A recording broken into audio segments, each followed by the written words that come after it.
Smart Bourse vous est présenté par Tikeo Capital.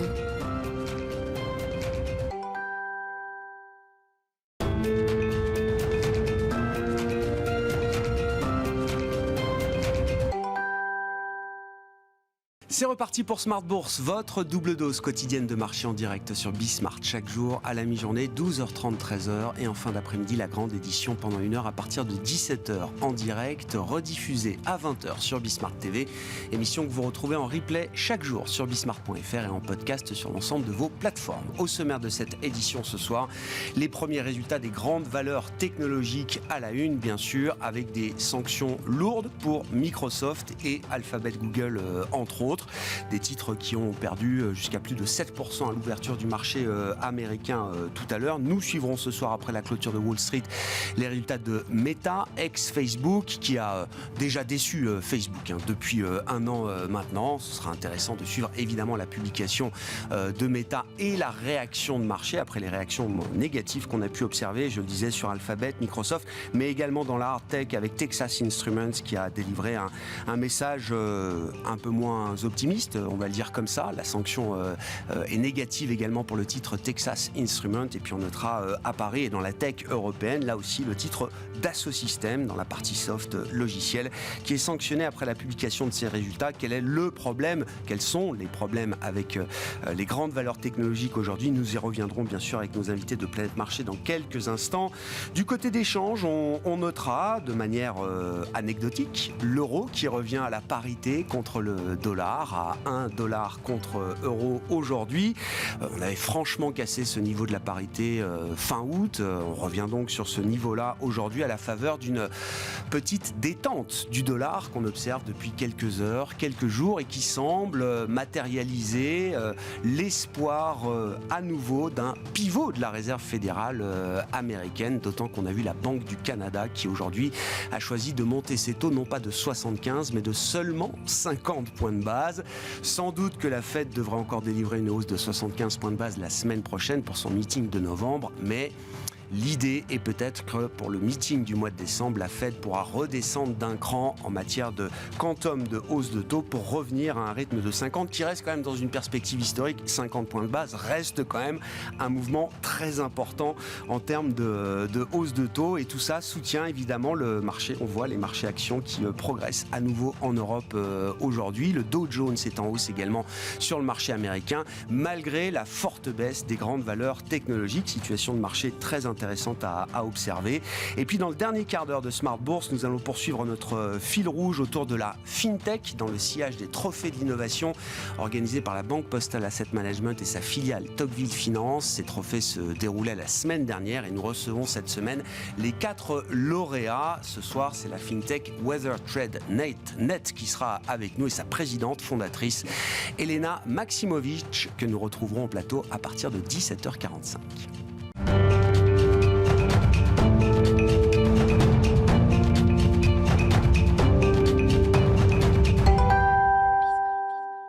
Mais d'abord, les infos clés du jour en cette fin de séance en Europe. Tendance, mon ami, chaque soir à 17h avec vous, Alix Nguyen. Il faut se rendre à l'évidence. Les actions ont envie de monter et le CAC 40 pourrait bien à nouveau terminer dans le vert ce soir. Du vert, mais un peu moins d'entrain tout de même. Après un gain de 3,5% en 2 jours, l'indice se voit empêché par les performances trimestrielles décevantes de Microsoft et Alphabet. Le premier a publié hier soir sa plus faible croissance des ventes en 5 ans. Le second a vu son chiffre d'affaires pénalisé par la baisse des revenus publicitaires de sa plateforme YouTube. Des annonces qui font suite à l'avertissement vendredi de Snap quant au ralentissement du marché de la publicité en ligne. Ce soir, on attend les résultats de Meta. Jeudi, ce sera au tour d'Amazon et Apple. Au niveau européen, le stock 600 de la technologie recule nettement. À Paris, ST Microelectronics est dans le rouge vif. Et puis sur le marché des changes, effectivement, je le disais, l'euro revient à la parité parfaite avec le dollar. Il profite de la correction du dollar et de craintes estompées quant à une crise énergétique majeure en Europe. C'est la 8e fois depuis juillet que l'euro franchit à la hausse ou à la baisse la parité avec le dollar. L'euro a cédé 12% cette année et a valu en moyenne 1,06 $. Son taux de change global ne cède que 2,5%. L'euro gagne 3% par rapport à la livre sterling, 12% contre le yen et il est stable contre le yuan. Jeanne. Dans ce contexte, la BCE, dont la prochaine réunion a lieu demain, pourrait consolider le rebond de l'euro en adoptant une politique plus agressive en matière de lutte contre l'inflation. Et puis du côté des valeurs françaises, on remarque le net repli de Dassault Systèmes aujourd'hui. Le groupe a dépassé les attentes en termes de résultats et de chiffre d'affaires grâce à un effet de change favorable. Les ventes de licences sont en revanche ressorties en deçà des attentes. À taux de change constant, la croissance de 8% du chiffre d'affaires trimestriel ressort dans le bas de la fourchette des prévisions du groupe. Et puis, même ambiance du côté de Michelin. À fin septembre, le pneumaticien a annoncé une croissance de 20,5% de ses ventes, mais il a abaissé ses perspectives de cash flow libre. Enfin, on retiendra la lourde chute à nouveau du titre Orpea aujourd'hui. Le groupe d'EHPAD ouvre une nouvelle procédure amiable avec ses créanciers afin de diviser sa dette de moitié et réinjecter du capital.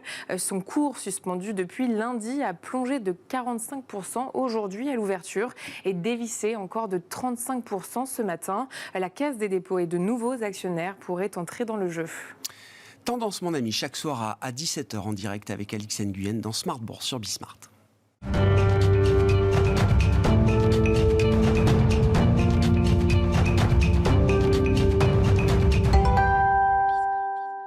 Trois invités avec nous chaque soir en plateau pour décrypter les mouvements de la planète marché. Jeanne Asraf-Biton est avec nous ce soir en plateau, directeur de la recherche et de la stratégie de BFT IM. Bonsoir Jeanne. Bonsoir Greg. Merci d'être là. À vos côtés se trouve Christian Parizeau. Bonsoir Christian. Bonsoir. Vous êtes économiste et président d'Altaïr Economics. Et Vincent Lecartier avec nous également ce soir. Bonsoir Vincent. Bonsoir Grégoire. Merci d'être là. Ravi de vous retrouver. Vous êtes responsable de la location d'actifs de WeSave. Avant d'attaquer le dur de l'actualité du jour, je voulais qu'on prenne quelques minutes, grâce à vous Vincent, pour revenir sur quelques principes fondamentaux de l'investissement boursier.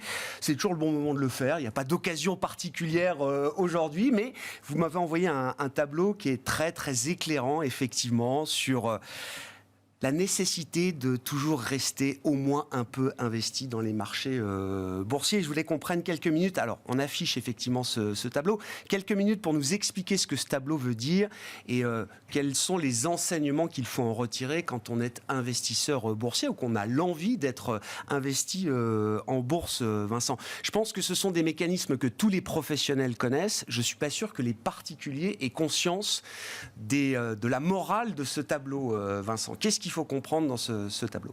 En fait, on a pas mal de clients qui nous sollicitent à l'heure actuelle de savoir qu'est-ce qu'il faut faire sur les marchés. Est-ce qu'il faut rentrer, sortir, accélérer, ralentir, voilà.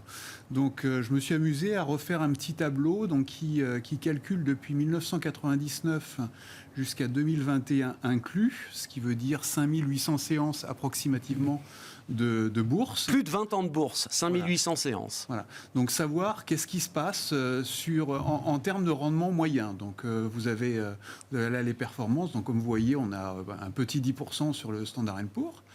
Et en retirant seulement 10 malheureuses séances sur les 5800, on retombe à 6% de rendement. Ouais. Et si on retire les 40 meilleures séances de ces 5800, on retombe à 0. Autrement dit, on est vraiment sur une performance qui est hyper concentrée sur le long terme, ce qui veut dire que la question du market timing que beaucoup de personnes se posent régulièrement, de savoir est-ce qu'il faut être ou ne pas être sur les marchés, ce tableau normalement vous répond à cette question. Ne cherchez pas le timing. Il ne faut pas chercher le timing. Par contre, vous pouvez essayer d'affiner les choses en regardant quelle est la classe d'actifs ou quelle est éventuellement la zone sur laquelle il faut investir. Donc ce tableau aussi vous montrait le CAC 40 ou le DAX donc en Europe par rapport aux États-Unis, donc en considérant que vous investissez sur la devise locale. Et vous pouvez voir qu'il y a quand même des gros écarts de performance potentielle sur le long terme. Donc, c'est un plaidoyer pour l'allocation d'actifs. Exactement. Donc il y a quand même du picking à faire. Mais par contre, la question de rechercher un timing n'est pas forcément le travail le plus pertinent, le plus utile sur le long terme. Moins de 1% des séances sur plus de 20 ans de bourse font 100% de la performance et plus. Je sais pas, je trouve ça impressionnant. Moi, 40 séances sur 5800 qui font la performance totale de l'investissement boursier sur 20 ans. Moi, j'avais fait des calculs qui reviennent un peu à ça et qui montraient ça aussi. C'est le fait qu'on a une concentration des performances très importante sur quelques mois. Et le risque obligataire, alors moi, dans mes calculs, j'avais trouvé que le risque obligataire aussi était parfois sous cette aune-là, plus important que le risque action, dans le sens que les taux, quand ils bougent sur 1 ou 2 séances. Donc finalement, vous n'aurez pas le mouvement des taux. Alors que ça soit à la hausse ou à la baisse, vous n'aurez pas le mouvement des taux parce que ça va se faire sur 1 ou 2 séances véritablement. Alors, il y a encore quelques temps, on pouvait encore isoler assez bien ces séances. C'était lorsqu'on avait le président de la Fed qui parlait, on avait quand même des éléments très market movers. Ça s'est un petit peu atténué, ces effets-là, mais on voit que les mouvements sont très concentrés. Et c'est pour ça que j'avais dit à l'époque que le marché obligataire est plus risqué en market timing que le marché action. C'est un peu un paradoxe à ce niveau-là. Alors, ça ne veut pas dire qu'il y a la volatilité est moindre. Bon, là, on a vu quand même que ça pouvait pas toujours être vrai, mais en tout cas, on voit que quand même, c'est très compliqué d'avoir et c'est pour ça qu'il faut jouer des tendances. Clairement, il faut jouer des tendances et pas chercher à jouer la séance ou le mouvement sur une séance. Ça, c'est bien pour des traders qui font vraiment des visions de très court terme, mais en investissement aujourd'hui. Et ce qui marche le mieux, je crois, comme stratégie, c'est de remettre un petit peu tous les mois, tous les ans, Bien sûr. Voilà, pas On appelle ça d'un seul le coup, DCA mais aujourd'hui, voilà, par enveloppe, on rentre l'investissement régulier programmé. parce que l'avantage, c'est qu'on y gagne quand ça baisse et puis on profite des mouvements de hausse. Donc c'est en partie ces éléments-là que l'on retient très clairement. La bourse, de toute façon, c'est un investissement de long terme et continu. Moi, je dirais que c'est ça qu'il faut retenir. Ah ouais. Il y a moins de 2 séances par an qui font la performance. Si je résume à nouveau le tableau de Vincent. Ça ne me surprend pas parce qu'on a tous fait ces calculs. Ouais. Mais c'est bien de le rappeler de temps en temps, je trouve. Ça révèle une réalité qui est que quand vous avez un rebond, donc quand vous avez une inversion de tendance, quand vous êtes en tendance, vous êtes en tendance. Quand vous êtes en inversion, l'ampleur du mouvement peut être considérable.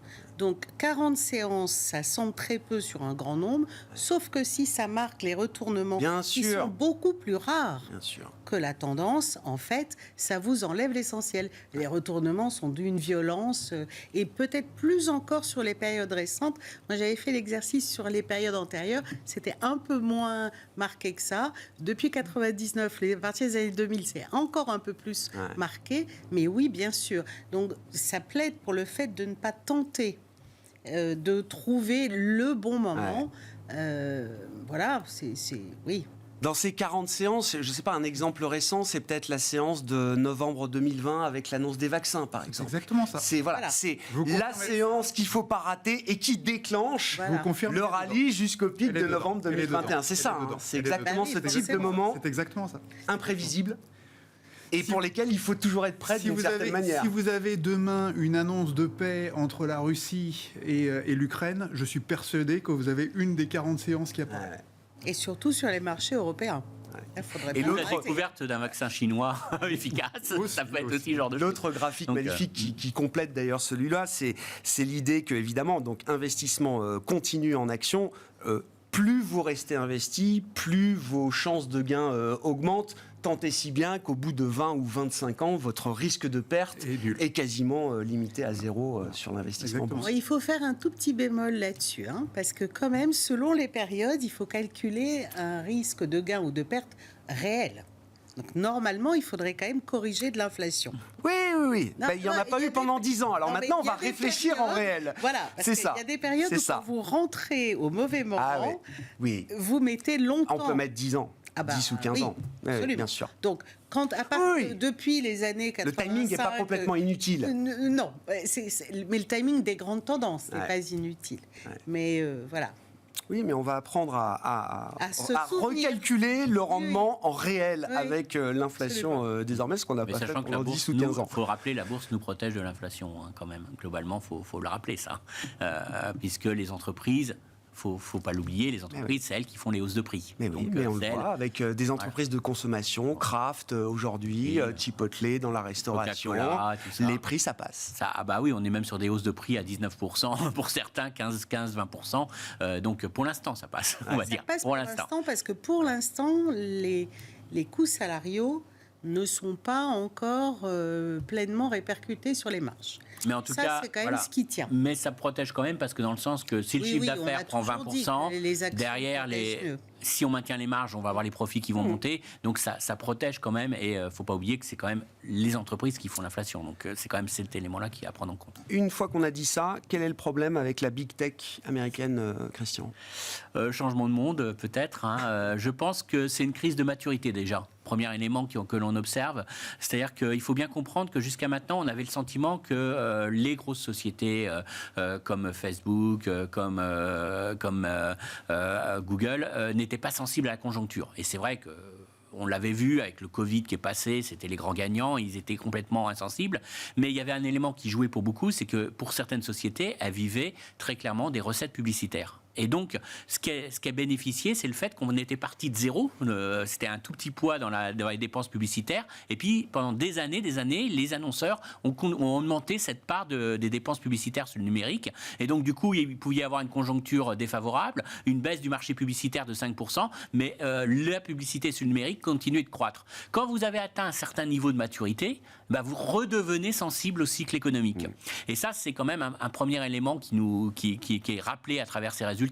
Et on le retrouve, alors juste à titre anecdotique peut-être, ce qui a vraiment fait mal à YouTube, c'est les publicités aux États-Unis pour tout ce qui est taux d'intérêt pour les prêts immobiliers. C'est-à-dire qu'il y a eu un retrait des annonceurs. Qu'est-ce que ça veut dire ? Ça veut dire que l'immobilier se retourne, on fait moins de crédit immobilier, donc on ne va pas faire des pubs sur YouTube, et donc on a des annonceurs qui se sont retirés. Donc on s'aperçoit que finalement, YouTube est aussi sensible à ça. Les leçons macro de la pub en ligne. Voilà, on retrouve finalement quelque chose d'assez logique. Quand vous êtes un poids important, quand vous êtes un acteur dominant, quand vous représentez 30, 40, 50% d'un budget publicitaire, vous devenez sensible quand ce budget publicitaire se rétracte globalement. Donc c'est fini cette époque de forte croissance. D'ailleurs, c'est ce nous a dit un peu le patron de Google. Il a dit on a connu des années de croissance exceptionnelle. Maintenant, on revient à des années où il va falloir un peu serrer les boulons, regarder la rentabilité, couper tout ce qui n'est pas rentable. Donc, on voit qu'il y a quand même un petit impact qui est loin d'être seulement un trimestre. Là, on est vraiment sur un changement de thématique. C'est pas le trou d'air de quelques semaines ou d'un trimestre. Voilà. Microsoft, c'est pas la pub en ligne, le problème. Alors, voilà. Attention, ça, c'est la partie vraiment pub en ligne, mais Microsoft, c'est un peu la même problématique. C'est-à-dire qu'on était dans l'informatique dématérialisée, on était dans la numérisation de l'économie, et on se disait, ça, c'est des investissements qui sont insensibles à la conjoncture. Et on voit que leur offre Azure commence à s'essouffler sur les derniers mois. Alors, est-ce que c'est une concurrence On parle de croissance à 40%. Non, on est passé à 25%. On était 50, on est passé après à 40 et après là on passe à 25. Donc il y a quand même un vrai mouvement de ralentissement qui s'opère. Mais surtout, encore une fois, la logique, c'est de savoir est-ce que ce type d'investissement est complètement insensible à la crise ou est-ce que ça va le devenir. Après, ce que je ne sais pas encore, il va falloir attendre les résultats d'Amazon parce que ça peut être aussi une concurrence. On sait que Microsoft plus Amazon, c'est 55% de l'ensemble de cette informatique dématérialisée. Est-ce que c'est pas aussi peut-être Amazon qui a pris des parts de marché? Oui, donc on aura la confirmation ou l'infirmation jeudi soir. Attention, on va rester prudent avant de... Et puis dernière chose quand même que je voulais mettre en avant, c'est quand même la concurrence. C'est-à-dire que c'était des grands groupes, vous savez, c'était le premier prend tout, c'était le fameux dicton, et on s'aperçoit que finalement Netflix, il y a quand même une concurrence, et ça lui a quand même fait mal, il a dû revoir son business model. On voit qu'aujourd'hui, sur TikTok, il y a un vrai concurrent pour Meta et pour Google, pour Alphabet. Donc on voit qu'il y a quand même aujourd'hui, ce ne sont pas forcément des forteresses inattaquables et qu'on peut avoir quand même des éléments de concurrence qui apparaissent. Jeanne, est-ce qu'il y a une lecture un peu macro à faire de ces résultats, notamment sur l'investissement? Écoutez, moi, les dépenses d'investissement. Il y a en complément de ce qui vient d'être dit, il y a le dollar.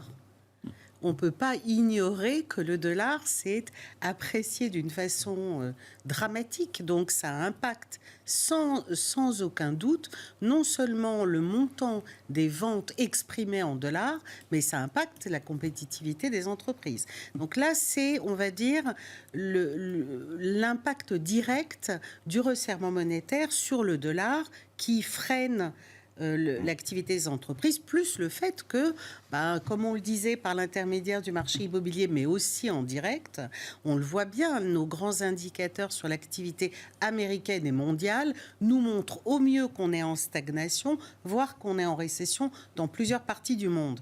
Donc, même si elles ont un caractère de croissance, ça ne veut pas dire qu'elles sont totalement insensibles et qu'elles sont totalement acycliques.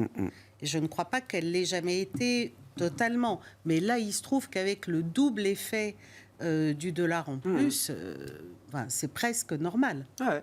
Bon, le marché, enfin tout le monde n'était pas encore totalement prêt, visiblement, quand on voit la réaction de marché négative. Beaucoup attendaient que ça se passe plutôt au trimestre suivant. D'accord. En se disant, en plus, au trimestre suivant, ils auraient l'impact des augmentations des coûts salariaux.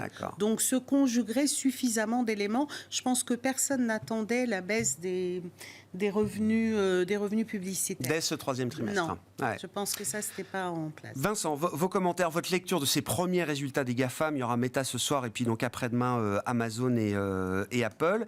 Et puis alors moi, ce qui me fascine, c'est que les GAFAM baissent et de manière forte. Microsoft, Alphabet, Google, c'est des baisses sur une séance de 5, 6, 7% qu'on voit assez rarement. Et le marché monte.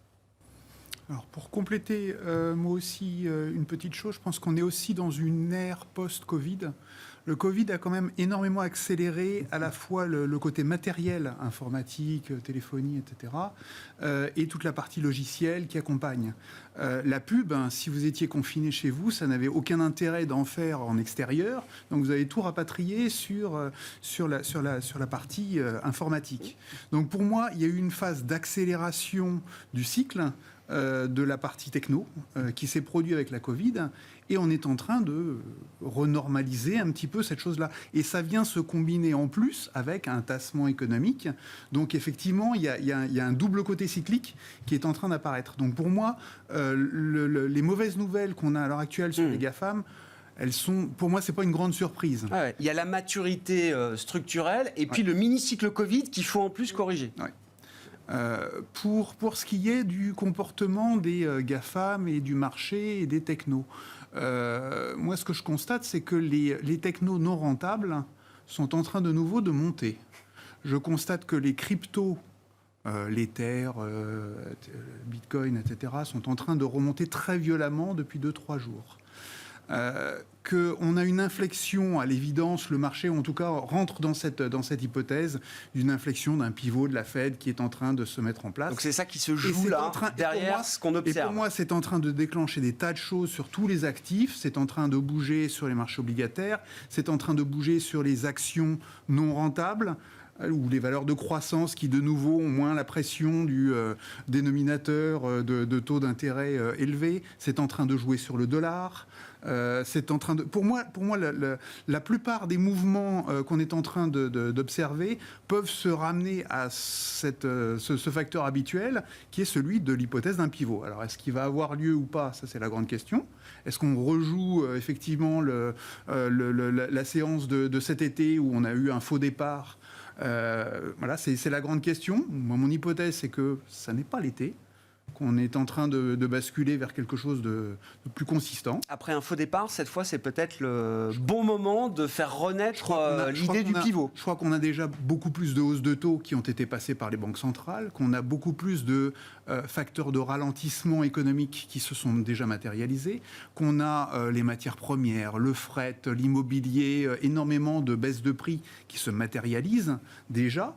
Et de façon importante. Enfin, c'est pas négligeable. Donc pour moi, tous ces facteurs-là laissent quand même penser que la phase de pivot approche. Ensuite, ça ne veut pas dire... Quand je regarde les hypothèses du marché, c'est de nouveau une baisse dès la fin de l'année prochaine. Bon, moi, ça, les taux, crois pas. Vous voulez dire? Oui, les taux américains, moi, je ne crois pas. Moi, je pense que le message, il était double. À Jackson Hole, c'était « on est dur, mais une fois qu'on aura atteint le seuil, on va y rester, on va admirer la vue. » On aura sans doute besoin d'y rester plus longtemps que d'habitude. Voilà. Ensuite, est-ce que c'est négatif pour toutes les classes d'actifs? Pas forcément. C'est là où il faudra être tactique, c'est de savoir comment se repositionner en fonction de ce nouvel état des choses. Des taux élevés, une inflation probablement un peu plus élevée structurellement que par le passé. Il faudra regarder les classes d'actifs, lesquelles sont les plus intéressantes et quelles zones peuvent en profiter. Bien sûr. Il y a des opportunités d'investissement nouvelles qui s'offrent à nous et qu'on n'a pas vues peut-être depuis des années en la matière. Est-ce que cette fois... Oui, rajouter un petit point. Je pense aussi que ces mauvais résultats des GAFAM traduisent aussi peut-être... C'est un des éléments un peu de durcissement des conditions financières. Je vous prends juste un exemple. Quand vous aviez une start-up qui s'introduisait, qui levait 100 millions, ces 100 millions, ils allaient pas mal à Google, à Meta pour la publicité, pour acheter des places sur le data center. Donc là aussi, derrière ça, on commence à voir aussi ce durcissement des conditions monétaires, le fait que c'est beaucoup plus difficile de lever de l'argent, qu'on va peut-être avoir beaucoup moins de nouvelles start-up dans les prochains mois, on va avoir un ralentissement très clair. Et ça, par contre, tout l'écosystème technologique va quand même en souffrir. Donc derrière, ça montre encore plus qu'il y a quand même une sensibilité aujourd'hui à cet retournement conjoncturel. À propos d'IPO, il y en a une belle aujourd'hui, celle de Mobileye qui est mise en bourse par Intel. Alors c'est plus une start-up, c'est une grosse entreprise Mobileye aujourd'hui. Ils avaient racheté ça, alors j'ai plus la date en tête, mais c'était une entreprise israélienne, si je dis pas de bêtises, au départ. Oui. Alors, et c'est quand même une grosse introduction en bourse dans un contexte qui n'est pas évident. Qui n'est pas évident, mais ils l'ont quand même pas mal bradé par rapport à ce qu'on anticipait au début d'année. Donc ils ont quand même bien ajusté la valorisation. Donc ils ont tenu compte quand même des marchés. Puis ils ont même été un petit peu sur le bas de fourchette par rapport à ce qu'on pouvait attendre. Donc oui, c'est une belle introduction. Ça prouve qu'il y a quand même de l'intérêt pour les entreprises qui ont un potentiel assez important. Mais je pense qu'il y a beaucoup plus de discernement de la part des investisseurs. Et surtout, on voit que quand même le fait de revenir aujourd'hui à des taux d'intérêt positifs, on voit notamment les placements monétaires qui sont devenus un vrai concurrent aujourd'hui par rapport aux autres placements. Et on voit qu'il y a beaucoup plus de discernement dans les valorisations. Et ça va être un vrai élément qui va freiner la croissance économique. Et ça, on commence seulement à le voir. Et on va le voir aussi sur l'emploi. Je vous rappelle que Microsoft, tous sont en train d'annoncer des licenciements. Donc là aussi, on va voir des emplois bien rémunérés qui vont être réduits. Et ça va aussi jouer aussi sur la conjoncture. Donc quand on attend que la Banque centrale américaine attend un retournement du marché du travail, il faut faire attention parce que surtout aux États-Unis, ça va très très vite. On a peut-être oublié, mais ça va très très vite le retournement du marché du travail. Là, il reste complètement insensible. On est même étonné de sa résilience. Il y a une inertie très forte. Mais attention, parce qu'à partir du moment où on voit dans toutes les enquêtes que les chefs d'entreprise sont très pessimistes sur l'avenir, qu'on commence à avoir des sociétés qui annoncent des licenciements, ça va être la course à l'échalote. Pour tout le monde va dire je fais mon programme d'économie de coûts, et là on va avoir forcément des mouvements beaucoup plus violents. D'où cette question, Jeanne, est-ce que la Fed est en train de pivoter ? Si elle est en train aujourd'hui, non. Après, il y a divers degrés dans le pivot. Le pivot, ça peut être une décélération de la hausse des taux. Ça peut être le moment où elle signale qu'elle est arrivée au taux terminal et qu'elle n'ira pas plus haut, ou ça peut être le moment où elle signale qu'elle va rebaisser les taux. Donc il y a plein de degrés. Donc il y a 3 pivots, quoi. Alors là, le marché semble anticiper que dorénavant, la prochaine réunion, elle fera bien 75, mais qu'après, elle fera moins. Donc on est dans la décélération de la hausse. Et au fond, ça n'a pas beaucoup changé ces dernières semaines. Le marché nous dit autour de 5% taux terminal qui interviendrait vers le printemps prochain, peut-être un peu avant. Est-ce que la Fed veut signaler autre chose ? Je ne pense pas. Il y a plusieurs raisons à cela et je rejoins tout ce qui a été dit sur le marché du travail, sur l'investissement dont on a des signes très clairs qu'il est en chute. Donc c'est assez violent. C'est que malgré tout, il faut que le ralentissement se traduise par moins d'inflation. Alors, et d'inflation cœur.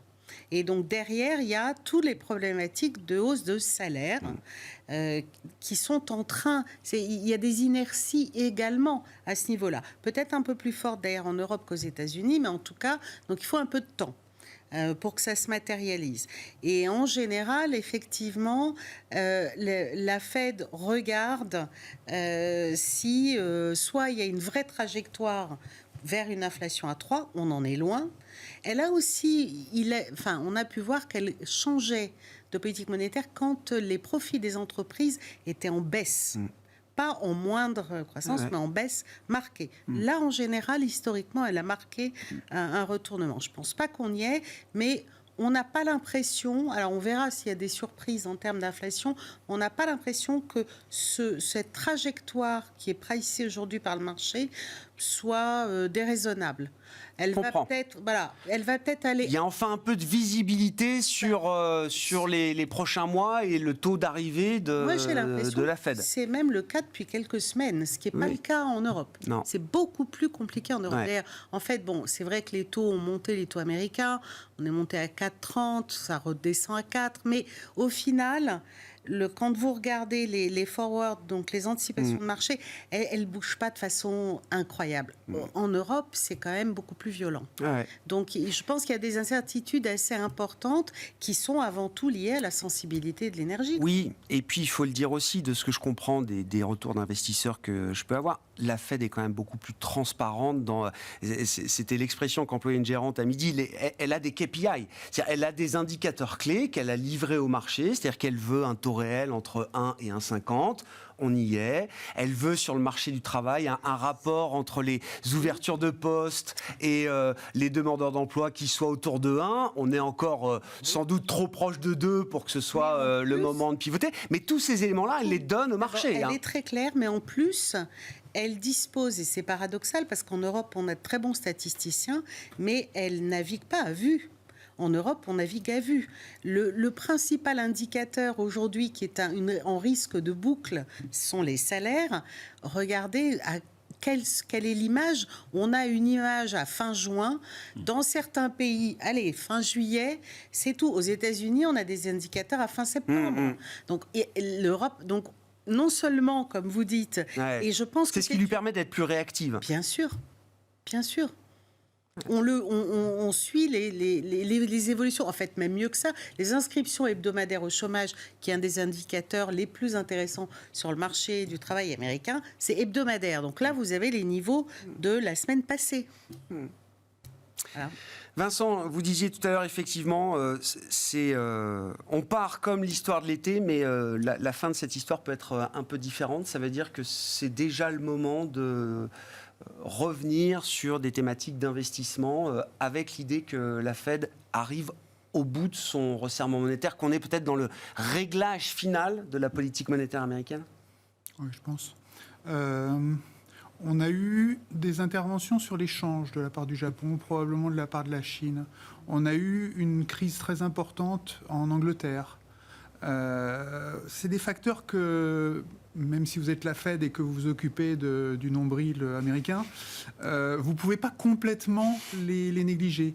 Vous avez l'ONU qui a quand même lancé une petite alerte avec un niveau du dollar comme ça. On part dans le mur pour tous les émergents. Là aussi, si vous êtes les États-Unis, que vous voulez construire quand même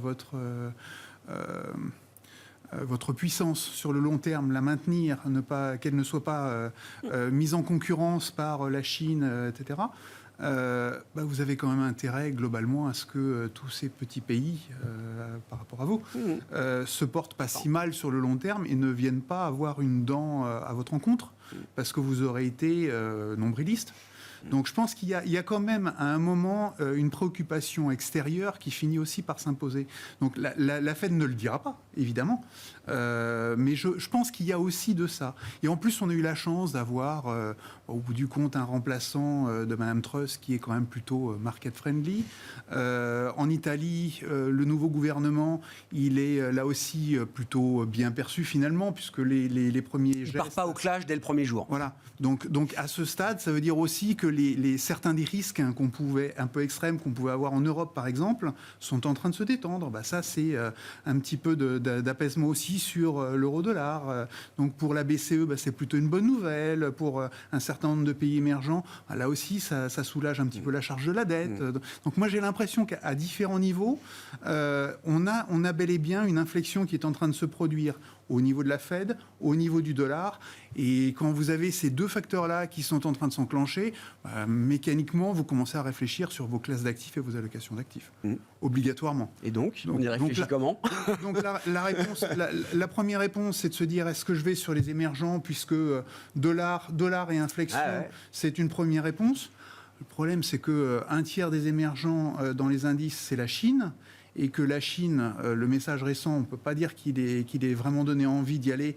et pourtant vous avez envoyé plus de 60 milliards de dollars nets sur la Chine cette année sur les actions.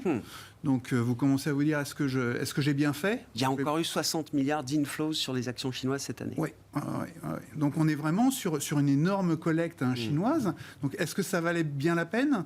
Est-ce que c'était intelligent? Je vais peut-être les redéployer de nouveau ailleurs. Donc je pense que l'Europe, vu ses niveaux de valorisation, même s'il y a des risques persistants, la guerre, le gaz, etc., il y a beaucoup de choses qui posent sujet. Je pense que revenir sur l'Europe, sur ces niveaux-là, un certain nombre d'investisseurs doivent se poser cette question. Il y a eu énormément de décollectes. On a dû faire les 80-85 milliards de décollectes sur l'Europe. En plus de ça, il y a évidemment eu des shorts. Donc je pense que beaucoup de gens qui ont shorté l'Europe et se sont mis long de la Chine ou se sont mis long des États-Unis, à un moment, ils doivent se poser la question, est-ce que la situation est aussi confortable que ça? Surtout si l'euro commence à se réapprécier.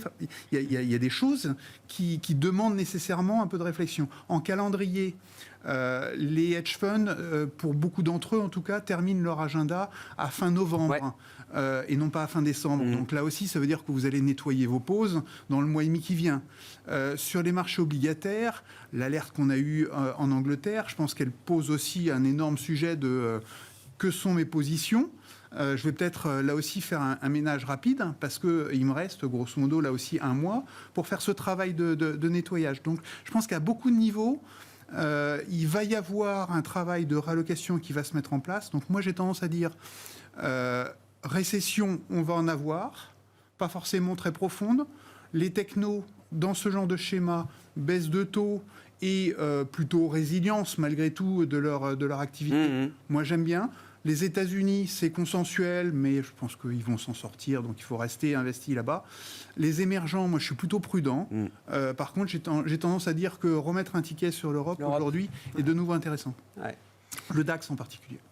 Oui, qui a souffert, qui a été en première ligne sur tous les sujets. Qui était coincé par la Chine, par la Russie, et qui, logiquement, devrait être soulagé l'année prochaine. Vous avez vu au passage Linde, la première market cap du DAX, qui veut quitter la bourse de Francfort, 145 milliards de capital. C'est comme si Total ou LVMH quittait la bourse de Paris pour dire je resterai coté aux États-Unis parce que la réglementation fait que je suis de toute façon mieux valorisé là-bas et que la valorisation que peut me donner le marché américain est plus reflète ce que je vaux vraiment. Si vous voulez lever des capitaux, c'est plus facile de le faire aux États-Unis que si vous êtes en Europe. Vous avez une activité mondiale. Entre ça et BASF qui nous dit qu'ils vont quand même réduire drastiquement la voilure en Europe structurellement parce que les coûts ne seront plus les mêmes demain. Oui. C'est pour ça que je pense. Moi, je suis convaincu qu'il faut créer rapidement une Union européenne, qu'il va falloir développer rapidement des budgets européens. Des budgets européens, j'insiste bien, et je pense que les Allemands n'ont pas complètement compris ça encore, mais que ça va venir, et que à la limite, ce genre d'alerte, d'une certaine manière, est plutôt une bonne nouvelle, parce que ça va les inciter à se remettre en cause. Sur l'Europe et peut-être la réunion de la Banque Centrale Européenne demain, Jeanne, 75 points de base, a priori ça c'est acquis déjà. Le vrai gros sujet en fait c'est toute la question de la liquidité bancaire et peut-être même de la liquidité en général demain avec la question du bilan que la BCE n'a pas encore attaqué. Oui, parce que à aujourd'hui, la BCE se retrouve, ils l'ont dit, ils préféraient commencer l'ajustement du bilan par la liquidité. Aujourd'hui, très schématiquement, il y a 4 700 milliards à peu près. De liquidités excessives. C'est ça, qui sont déposés par les banques à la BCE. Ouais. Le problème, c'est que maintenant, la BCE doit les rémunérer au taux de dépôt, alors qu'une partie non négligeable, l'argent qu'elles ont emprunté au travers des TLTRO, donc en gros, très schématiquement, 2000 milliards, lui, il a été financé sur des taux négatifs. Donc en fait, elles risquent de se retrouver, en faisant des calculs extrêmement schématiques, si on admet, pour la simplicité du calcul, un taux terminal à 3 l'an prochain, ça veut dire que la BCE se verrait, l'eurosystème, se verrait rémunérer les banques de l'eurozone en gros 10 milliards par mois. C'est beaucoup. c'est beaucoup plus, ou ça risque d'être beaucoup plus que ce que la BCE percevra en termes d'intérêt sur les actifs qu'elle a acquis au travers des... Donc ça induirait des pertes, ce qui n'est déjà pas quelque chose de très simple. Mais il semble que le vrai sujet pour la BCE ne soit pas celui-là. Ou en tout cas, ce n'est pas celui-là qui est mis en avant. Le vrai sujet serait si l'excès de liquidité n'inciterait pas les banques à ne pas transmettre à l'économie le resserrement monétaire. Alors, pour l'instant, et si on regarde les chiffres qu'on a eu hier sur l'enquête, le Lending Survey, il semble que quand même il y a un durcissement très net des conditions de crédit. Donc le fait que les banques aient beaucoup d'argent déposé à la BCE, beaucoup de liquidités, ne les empêche pas de durcir. D'accord. Donc, on a envie de dire, il ne semble pas que ce risque de transmission soit élevé, mais la BCE va tenter. Alors, elle a un risque important, c'est que selon la nature, il y a plusieurs options assez techniques envisagées, selon la nature des mesures qu'elle risque de prendre, elle pourrait pénaliser davantage les pays de la périphérie que les pays du cœur. Et donc augmenter le fameux risque de fragmentation. Donc je pense que les détails vont surtout porter sur arriver à établir un process qui soit égalitaire, si je peux me permettre ce mot, entre les banques des différents pays pour ne surtout pas pénaliser la périphérie. Mais en soi, c'est pas du tout choquant. Alors, il y a aussi des aspects légaux, parce qu'il y a une des options qui suppose qu'elle change les termes, les conditions de prêt du TLTRO. Donc légalement, logiquement... il y a un risque juridique. Même si on m'a expliqué que ça ne le faisait pas de se mettre en procès ou en affaire juridique avec son régulateur, par exemple, quand on est une banque. Mais bon... De la partie du régulateur, ça ne se fait pas non plus de trahir le contrat. Non, mais je suis entièrement d'accord. Je ne sais pas.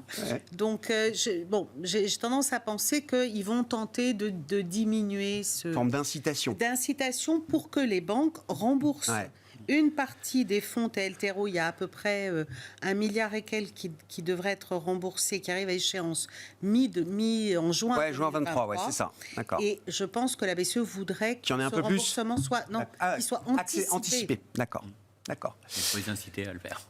Pour les Parce inciter, qu'aujourd'hui, ce qu'il faut voir, c'est qu'une banque n'a aucun intérêt à mettre à prêter les liquidités aux entreprises. Ils vont avoir 1,50. C'est pour ça que je ne suis pas étonné quand ils nous disent qu'ils vont durcir les conditions de crédit. Aujourd'hui, il y a un risque de défaut des entreprises. Les ménages, le marché immobilier se retourne. Elles n'ont pas du tout intérêt à utiliser leurs ressources pour prêter. Autant le placer auprès de la BCE à 75 points de base. En plus, la BCE va encore l'augmenter demain. Donc autant, c'est sans risque. Et c'est très rationnel. C'est de l'argent gratuit. Donc, moi, à mon avis, le vrai problème, c'est pas un problème de transmission de politique monétaire. Le vrai problème aujourd'hui, c'est pourquoi on fait un cadeau aux banques. C'est un problème politique. C'est un problème politique, mais parce qu'ils sont bloqués par rapport aux outils qu'ils ont utilisés dans une autre époque. Et donc là, ça va être compliqué de forcer les banques finalement à mettre fin à cette vache à lait. À propos de politique, Vincent, donc Emmanuel Macron, j'ouvre les guillemets, je suis inquiet de voir certains acteurs de la politique monétaire en Europe nous expliquer qu'il faut briser la demande pour contenir l'inflation. Sanna Marin, première ministre finlandaise. Quelque chose ne tourne pas rond quand les banques centrales, sous couvert de protéger leur crédibilité, emmènent nos économies en récession. Giorgia Meloni, présidente du Conseil italien, monter les taux est considéré par certains comme un choix irréfléchi qui fait courir un risque pour le financement des ménages et des entreprises. Les critiques sont de plus en plus ouvertes de la part des gouvernants contre la Banque centrale européenne.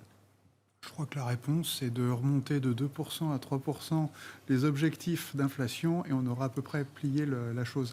J'exagère un petit peu, mais je pense que c'est quand même un petit peu ça. C'est-à-dire que la grande question, c'est de savoir quelle est, au bout du compte, la mission qu'on donne à la Banque centrale.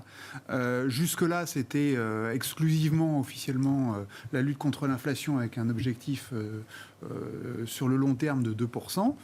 Donc vous les renvoyez dans leur corde. Charge à vous de changer le mandat. Non, mais on peut changer le mandat en faisant un double mandat comme aux États-Unis avec la croissance de l'autre côté et donc du coup impliquer beaucoup plus la BCE de ce côté-là, c'est-à-dire d'avoir un peu plus de soutien à l'économie, y compris soutien au budget des États.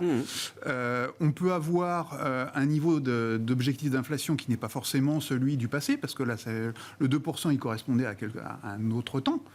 peut-être que demain, si on a plus d'inflation de façon structurelle, parce qu'on a une relocalisation des activités, parce qu'il faut faire des budgets sur la défense, la santé, la transition écologique, etc. Tout ça, c'est des budgets importants et avec de l'inflation qui va en découler. Est-ce que le 2% a encore un sens? Est-ce qu'il ne faut pas remonter cet objectif? Donc, oui, effectivement, peut-être qu'aujourd'hui, c'est absurde d'avoir cet objectif de 2%, et c'est peut-être une manière de dire à la BCE, vous avez normalement réfléchi un tout petit peu à la chose l'année dernière, peut-être que vous devriez re-regarder votre copie et envisager la chose de façon un peu plus concrète. Jeanne, même si l'exemple britannique est sans doute exacerbé par rapport au reste du monde et à la zone euro notamment, c'est un chemin périlleux quand même d'avoir ce genre d'expression assez directe, critique envers sa Banque Centrale Européenne.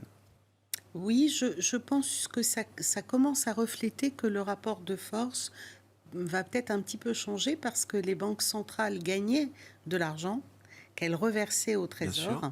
Ça n'est plus le cas. Ou ça risque de ne plus être le cas. L'Angleterre, on le sait déjà. La BCE, ça risque d'être le cas, notamment si elles doivent rémunérer ces dépôts. Ça veut dire que ce sont les trésors qui vont devoir venir financer les banques centrales. Donc le rapport de force change un peu. Néanmoins, je pense que les États sont devant une équation qui est particulièrement difficile et que les nouvelles règles et les nouveaux statuts qui vont être déterminés, les nouvelles règles en Europe, c'est qui vont remplacer le 60%, budgétaire. Oui, bien sûr. Oui. Vont être très structurantes et très importantes. À mon avis, elles sont à suivre de près, notamment sur l'idée d'avoir cette agence-là dans laquelle on peut mettre l'excès de dette un COVID, peu de hors-bilan. Un peu de, voilà, on pourrait peut-être mettre un excès de dette énergie ou des petites choses. Et puis le dernier élément, je pense, c'est que l'Europe garde, il y a un aléa qui est énorme. On ne le salue pas tellement, mais les prix du gaz ont baissé de moitié en un mois. Ça a soulagé énormément les marchés. Maintenant, il n'y a pas grand-chose de résolu, en tout cas sur du long terme. Donc, il y a un risque relativement important sur l'inflation et donc sur les effets d'entraînement sur lesquels la BCE peut vouloir réagir à juste raison. Réunion de la Banque Centrale Européenne à suivre demain, donc 27 octobre. Merci à vous trois d'avoir été les invités de Planète Marché ce soir. Jeanne Asraf-Biton, BFT IM, Christian Parizeau, Altair Economics et Vincent Lecartier, WeSave.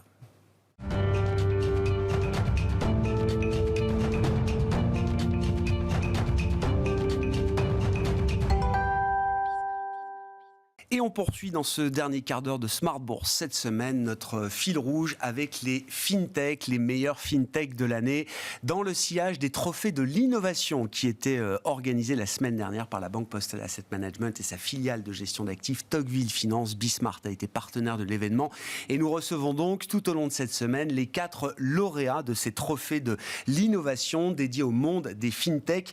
C'est la fintech coup de cœur du jury qui est avec nous aujourd'hui, et notamment sa présidente et fondatrice, Elena Maximovic, fondatrice de WeatherTradeNet. Bonsoir Elena. Bonsoir. Merci beaucoup d'être là. Vous êtes venu effectivement donc avec le trophée de la FinTech coup de cœur du jury 2022. Vous allez nous expliquer ce que fait WeatherTradeNet. Je précise en introduction, parce que votre résumé, votre CV est assez éloquent et va nous expliquer d'ailleurs, j'imagine, ce que vous faites avec WeatherTradeNet. Vous êtes PhD, docteur en géophysique, en climatologie. Vous êtes expert reviewer pour les rapports du GIEC, Elena, pour le dernier rapport du GIEC, il y a quelques mois à peine. Au mois de mars, la dernière partie. Ouais. Et donc, vous vous attaquez au sujet climatique, mais votre société est positionnée entre la deep tech, la climate tech, la fintech bien sûr, puisque c'était l'occasion de mettre en avant les fintech à l'occasion de ces trophées d'innovation, et l'InsurTech. Que fait WeatherTradeNet et comment est-ce que WeatherTradeNet est né, Elena ? Très bien, merci beaucoup pour cette belle introduction. Donc WeatherTradeNet, notre équipe, travaille sur l'adaptation au changement climatique. Notre mission, c'est de soutenir les entreprises et le gouvernement face aux risques climatiques, dont les sécheresses, les inondations, les tempêtes, et cela avec les données passées et les données futures, pour permettre aux gouvernements, aux entreprises de travailler avec les données facilement et rapidement, nous avons mis en place une plateforme. Nous avons lancé avec notre équipe une plateforme où, à l'échelle de quelques secondes, vous pouvez récupérer pour localisation de données l'information. Qu'est-ce qu'il y a? Qu'est-ce que vous avez là-bas? Est-ce qu'il y a des ouragans, les tempêtes, les inondations, des différents types de risques? Et cela, c'est dans un contexte législatif, c'est un contexte nouveau. Donc, en Europe, déjà, c'est lancé, donc c'est pas encore formulé exactement. Donc, en anglais, ça s'appelle Corporate Sustainability Reporting Directive. Ouais. La directive qui oblige les entreprises à faire un reporting sur la soutenabilité de leurs activités physiques. C'est ça. Donc, il y a plusieurs choses. D'abord, c'était surtout le bilan carbone et la pollution. La pollution d'eau, la pollution des sols, la pollution d'air et les émissions suite à l'activité industrielle ou activité tout court. Et maintenant, il y a une nouvelle partie qui s'appelle Physical Risk, donc risque physique. Donc, c'est comment le climat il impacte les entreprises et il impacte chaque partie d'activité. Ouais. Et donc, c'est là où on intervient. Mais c'est très intéressant parce que, alors, nous, dans les marchés, on regarde le risque financier, mais on a oublié, là, on parle bien du risque climatique physique. Exact. C'est-à-dire là où mon entreprise est implantée, où j'ai une usine, où j'ai des bureaux, où j'ai des employés. Est-ce qu'il y a un risque de sécheresse? Est-ce qu'il y a un risque de fortes averses, de moussons, d'inondations, etc. Quand Marc Carnet a élaboré effectivement l'idée des risques climatiques, non, mais bien sûr, tout le monde a en tête ce discours fondamental. Il y a bien sûr le risque juridique, il y a le risque financier, mais avant ça, il y a même le risque physique. Et je crois qu'après l'été qu'on a vécu, on l'a tous expérimenté de manière plus ou moins proche aujourd'hui. Oui. Donc les zones climatiques se décalent, changent. Donc le réchauffement climatique, une manière standard de quantifier l'énergie retenue dans l'atmosphère, c'est les degrés. On dit 1,5 degré, 2 degrés. Réellement, dans l'atmosphère, donc, quand il y a plus d'énergie, il y a plus d'évaporation. Donc, on ne le sent pas forcément en termes de température. On le sent parce qu'il y a beaucoup plus d'évaporation et beaucoup plus de pluie. Et donc, l'évaporation, elle se passe dans une région, mais la précipitation, elle se passe dans une autre région. Donc, les modèles climatiques, donc en France, il y a 2 modèles. Donc, l'Institut Pierre-Simon Laplace, donc à Jussieu, donc avec les supercomputers, avec les capacités internationales c'est un leadership absolu. Donc, et donc à Toulouse, Centre national de recherche météo, donc deux modèles de référence. On utilise donc bien sûr ces données et c'est la meilleure qualité qu'on peut avoir sur les données. Projection dans le futur. Donc on utilise les différents scénarios parce que on n'est pas exactement, on ne sait pas comment l'économie, les lois, comment elles vont être implémentées. Donc les modèles tournent avec plusieurs scénarios. Donc, un scénario optimiste. Donc, un scénario, on suppose qu'on va couper les émissions rapidement pendant les prochains 5 ans. Et les scénarios pessimiste, quand on dit business as usual, où on dit, voilà, on tourne l'économie comme maintenant, et qu'est-ce qui se passe avec les émissions et le réchauffement. Donc, les modèles fournissent ces données. Et nous, on va un tout petit peu plus loin, donc on va transformer les températures horaires précipitations en nombre de tempêtes, nombre d'inondations. Et c'est la valeur ajoutée. Et donc l'équipe, c'est des scientifiques aussi des centres de recherche qu'on s'est organisé pour aider. Vous rendez les choses compréhensibles pour un chef d'entreprise qui doit prendre des décisions, lui, pour son activité et ses sites d'activité un peu partout dans le monde. Donc c'est l'idée, c'est presque une super app ou en tout cas un super site web, c'est ça, qui donne en temps réel mon risque physique, climatique, en fonction de mes implantations un peu partout dans le monde. C'est des outils d'aide à la décision pour les entreprises et les États, vous le disiez, Hélène, sur quel type d'horizon de temps? Est-ce que l'idée, c'est attention, urgence, dans une semaine, il y a un risque d'inondation dans une partie d'Asie du Sud-Est où j'ai des usines? Ou est-ce que l'idée, c'est des projections sur plusieurs années qui permettent effectivement de prendre des décisions stratégiques d'entreprise? C'est ça. Donc, les échelles sont tous... chaque échelle est importante. Donc, la prévision dans le futur des tempêtes, forcément, elle est faite avec les données passées. Donc, on regarde d'abord, donc, on doit apprendre l'algorithme, détecter dans le passé qu'est-ce qui s'est passé pour que l'inondation se passe à cet endroit particulier. Donc, on apprend, donc c'est les algorithmes d'intelligence artificielle, donc les algorithmes classiques, de détection des patterns qui sont responsables pour chaque événement, pour chaque anomalie. Donc, les échelles de temps, forcément, on travaille avec les données très régulières, donc c'est les données toutes les heures, mais après, on regarde, donc avec les données toutes les heures, précipitation toutes les heures, on va regarder les anomalies, donc jour par jour, l'inondation, voilà, on fixe l'inondation, et après, ensuite, on dit à l'échelle de 5 ans, à l'échelle de 10 ans, et à l'échelle... Qu'est-ce que ça donne? 30 ans. Qu'est-ce que ça donne? C'est ça, en termes de... Et ça, on fait une petite approche assez spécifique donc, à ce projet-là. Nous, on utilise la logique des compagnies d'assurance. La compagnie d'assurance, elle regarde la récurrence des événements et aussi le maximum, le pire des cas. Donc, la compagnie d'assurance, en regardant les séries, elle va presser bien sûr, l'assurance. Elle met un prix sur le risque, ça, bien sûr. Et donc, on utilise leur logique pour expliquer aux clients, donc expliquer aux décideurs, la manière de percevoir le risque de cette manière, donc pour prendre les décisions. En termes de modèle d'activité et de déploiement de la solution, où est-ce que vous en êtes aujourd'hui, Elena? C'est une solution qui est opérationnelle, c'est une solution qui est déjà achetée par des entreprises, le déploiement est déjà en route? Oui, donc la plateforme est lancée donc, au mois de février. Nous avons travaillé pendant 1 an et demi sur l'équipe de 8 développeurs informatiques. Vous êtes moins de 10, hein, c'est ça, chez WeatherThreadNet. Donc, accumuler les données, créer les algorithmes, même si on avait déjà beaucoup d'algorithmes, mais il n'y a jamais assez. donc, forcément, on devait développer encore. Nous avons les clients payants et il y a des grandes entreprises d'audit, la Big Four. Ensuite, les compagnies d'assurance, donc mondiales, américaines, allemandes, donc qui s'intéressent beaucoup parce que la différence entre nous et les compagnies d'assurance, par exemple, qui vendent les données aussi, qui vendent les assurances s'appellent paramétriques, basées sur le climat, que les compagnies d'assurance, normalement, elles n'accumulent pas les données climatiques en amont. Elles attendent que le client se manifeste. Donc, les compagnies d'assurance, en voyant ce volume d'informations, ils voient le potentiel. Mais nous, c'est les scientifiques qui ont créé cette entreprise. Et notre accord interne, que les données il doit avoir un accès démocratique pour tout le monde. Donc, c'est vous ça voulez notre ouvrir mission. ces données? Oui. Donc, notre mission, c'est de permettre...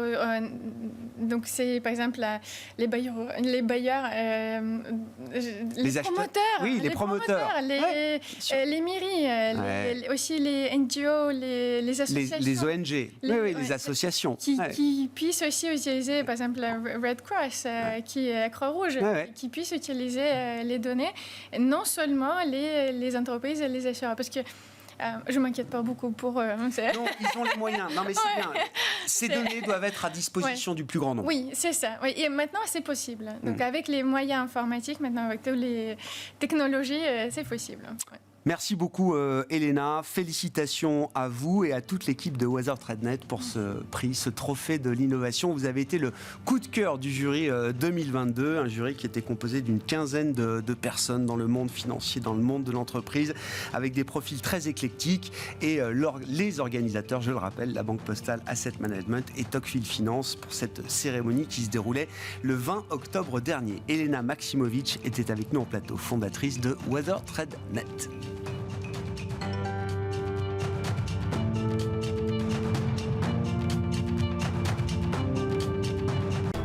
Smart Bourse vous a été présenté par Tikeo Capital.